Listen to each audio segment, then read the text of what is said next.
Le feu est donc fixé aujourd'hui, mais les dégâts sont importants.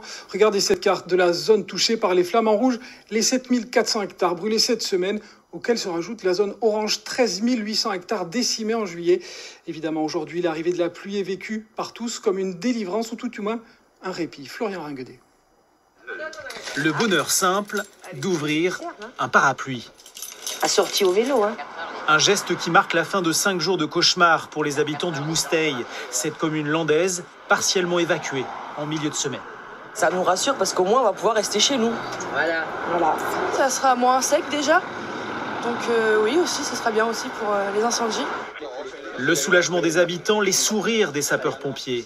Les orages secs annoncés ont finalement laissé la place à une pluie fine hier soir. 10 à 30 mm d'eau tombée sur ce secteur du Sud-Gironde. Une pluie qui a permis de fixer le feu, mais pas encore de l'éteindre. Une surface noircie par les flammes, légèrement humidifiée par la pluie qui est tombée. Et il suffit de gratter à quelques centimètres de profondeur pour retomber sur une végétation ultra sèche, très friable comme vous pouvez le voir, qui est en train de se consumer et qui fume, et qui constitue pour nous ces points chauds résiduels que nous nous attachons à éteindre un par un. Donc c'est le travail que font mes collègues, c'est un travail très fastidieux. Météo France prévoit de nouvelles précipitations dans les prochains jours sur le Sud-Gironde. Un allié précieux pour venir enfin à bout de ce méga feu qui a détruit 17 maisons et près de 7400 hectares de pinèdes en seulement 3 jours. On le comprend, la lutte est donc loin d'être terminée. À Ostens, nous retrouvons Léa Volbert. Léa, bonsoir. On vient de le voir, il reste beaucoup de travail pour venir à bout de ces feux souterrains.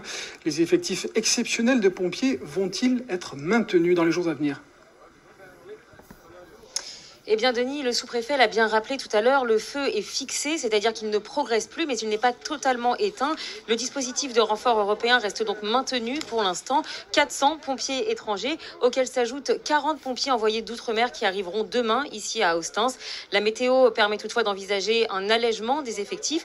Actuellement, 1000 pompiers sont positionnés sur la zone touchée par les feux. Progressivement, ils vont pouvoir être libérés et renvoyés dans leurs départements respectifs. Pour autant, la météo reste clémente et les effectifs pourront être donc allégés dans les prochains jours et devront passer sous la barre des 1000 pompiers prochainement. Merci Léa Volbert en direct d'Austin avec Astrid Farbos et Frédéric Vincent pour l'image. Toutes ces informations sont à retrouver sur ce méga feu sur notre site internet, le site internet de France 3 Nouvelle-Aquitaine.